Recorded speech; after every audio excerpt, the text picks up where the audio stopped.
Hello friends, super magic रसोई में मित्रों हूँ आपનું સ્વાગત કરું છું। આજે હું કઢીના મસાલાની રેસીપી તમારી સાથે શેર કરું છું। તો ચોક્કસ તમને આ વિડીયો ગમશે, ગમે તો લાઈક કરજો, શેર કરજો અને સબસ્ક્રાઇબ કરવાનું તો ભૂલતા જ નહીં। અને મિત્રો બાજુમાં રહેલ બેલ આઇકનને પણ પ્રેસ કરજો જેથી કરીને લેટેસ્ટ વિડીયોની માહિતી તમને મળતી રહે। તો હવે કઢીના મસાલાના ઇન્ગ્રેડિયન્ટ આપણે બતાવી દઉં કે એમાં મેં અડધો કપ ચણાની દાળ લીધી છે, 10 તીખા લાલ મરચાં સૂકા લીધા છે, 10 નંગ લવિંગ છે, 5 નંગ તમાલપત્રો છે, 3 થી 4 ટેબલ સ્પૂન લીમડાના પત્તા છે અને રૂટીન મસાલામાં આપણે આખું જીરું છે, મેથી છે, રાઈ છે, હિંગ છે, હળદર છે, મીઠું છે। તો બનાવવાનું ચાલુ કરીએ।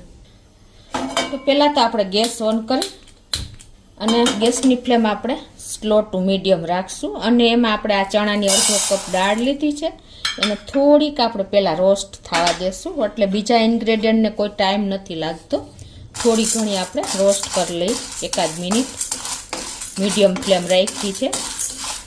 1 મિનિટ થઈ છે। હવે આપણે આ તમાલપત્રો જે લીધા છે એને પણ આ રીતે કટકા કરી નાખી દેશું અને 10 મરચાં લીધા છે એ પણ નાખી દેશું ને પહેલાં આપણે લીમડો પણ નાખી દઈએ।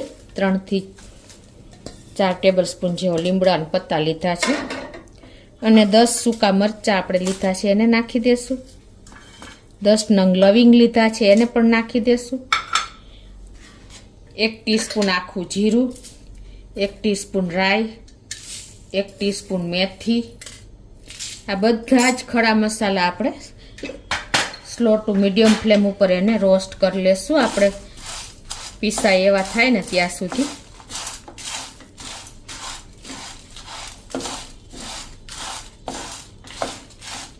આ રીતે આપણે જો એકદમ બધા મસાલા ક્રંચ આવે ને, ટૂંકમાં રોસ્ટ થઈ જાય ને એનું, ત્યાં સુધી આપણે એસેન્શિયલ ઓઇલ આ બધા મસાલામાંથી છૂટતું હોય છે।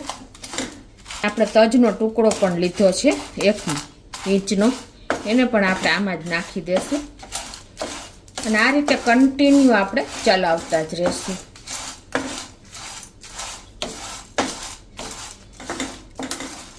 આ મસાલો મિત્રો તમારે લાંબો ટાઈમ સુધી એવો ને એવો રહે છે અને તમારા કઢીનો ટેસ્ટ અનેક ગણો વધારે ને એવો આ મસાલો તૈયાર થશે। આપણે બહાર મસાલો લેવા જાય તો બહુ કોસ્ટલી પડે છે, પણ નજીવા ઇન્ગ્રેડિયન્ટ આ બધા જ આપણા ઘરમાં અવેલેબલ હોય છે। તો આ રીતે તમે ઘરે બનાવશો ને તો કોઈ ટાઈમ પણ નહીં લાગે અને આપણને કોસ્ટલી પણ નથી પડતો।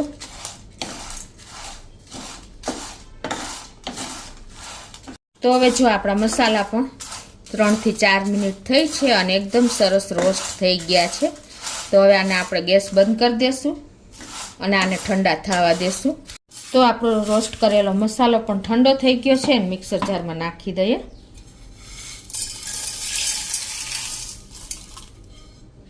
હવે આ મસાલામાં આપણે અડધી ચમચી જેવી હિંગ નાખી દેશું, 1 ચમચી જેવી આપણે હળદર નાખી દેશું અને ટેસ્ટ એકોર્ડિંગ 1 ટીસ્પૂન જેવું મીઠું નાખી દેશું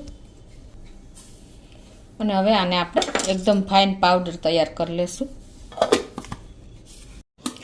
તો આ રીતે જો આપણે એકદમ ફાઇન પાવડર કરી લીધો છે મસાલો રોસ્ટ કરેલા આખા મસાલાનો અને હવે આને તમારે થોડોક ઠંડો થાય પછી જ બોટલમાં ભરવાનો, નહીંતર શું થશે ઠંડો અને બહુ ગરમ થાય ને એ રીતે આપણે નથી પીસવાનો। થોડી વાર આપણે 2 મિનિટ જાળવીને તમે પીસશો ને તો તમારો મસાલો પણ ગરમ નહીં થાય અને એની જે સ્મેલ હોય ને એવી ને એવી રહેશે લાંબો ટાઈમ સુધી। આપણો ટૂંકમાં કાંઈ પણ વસ્તુ આપણે મિક્સર જારમાં પીસીએ ને તો એને વસ્તુને ગરમ થાય ને એટલી વાર આપણે નથી જ ફેરવવાનું, ખાસ નોટ કરજો। આ મસાલા જેવી વસ્તુમાં તો ખાસ આપણે ધ્યાન રાખવાનું છે કે એમાં કોઈ દિવસ તમારે ગરમ નહીં કરવાનો। તો હવે એને આપણે આ રીતે મસાલાને એરટાઈટ બેણીમાં ભરી લેશું અને જ્યારે તમે કઢી બનાવો ને ત્યારે આ મસાલો નાખશો ને તો તમારી કઢીનો ટેસ્ટ અનેક ગણો વધી જશે અને ક્યાંય સુધી એની સ્મેલ રહેશે, વઘાર કરશો તો ઉકળશે ત્યારે। તો મિત્રો ચોક્કસ તમે એક વખત તો આ રીતે મસાલો બનાવવાની ટ્રાય કરજો। આપણે મસાલો નથી કરતા, આપણે ખડા મસાલા જ નાખીએ છીએ, પણ ઇમરજન્સી ગમે ત્યારે તમે કઢી બનાવો ને તો આ મસાલો તમે ઇઝીલી નાખી શકો છો।